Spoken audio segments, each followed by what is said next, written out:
बिस्मिल्लाहिर्रहमानिर्रहीम। अस्सलाम वालेकुम फ्रेंड्स, मैं हूं काशिफ बिलाल। आज आपके लिए लाया हूं CD motorcycle 2021 model red colour की पट्टी में है। बड़ी ज़बरदस्त साफ़ सुथरी मोटरसाइकिल खड़ी हुई है। सिर्फ 4214 किलोमीटर चली हुई है। जो भाई ख्वाहिशमंद हैं 2021 मोटरसाइकिल चलाने के, वो ये मोटरसाइकिल ख़रीद सकते हैं। टायर बिल्कुल न्यू हैं, टोटल चीज़ बिल्कुल न्यू है। कोई एक्सीडेंट, कोई ख़राश नहीं है। टैंकी टापे बिल्कुल ओरिजिनल लगे हुए हैं। आप स्क्रीन के ऊपर देख सकते हैं, साफ़ सुथरी गाड़ी खड़ी है।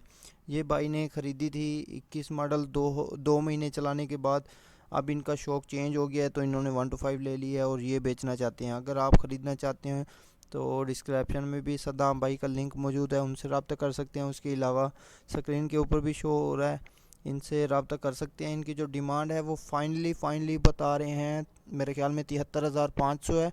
बाकी आप इनसे बात कर सकते हैं अगर आप ख़रीदना चाहते हैं तो। ये आपके लिए बड़ा ज़बरदस्त मौका है। न्यू पट्टी अगर आप ख़रीदना चाहते हैं 21 मॉडल की, तो आप उनसे रब्ता कर सकते हैं। वीडियो पसंद आने की सूरत में हमारे चैनल को सब्सक्राइब करें ताकि इस तरह की मज़ीद वीडियोस आप तक पहुंचती रहें।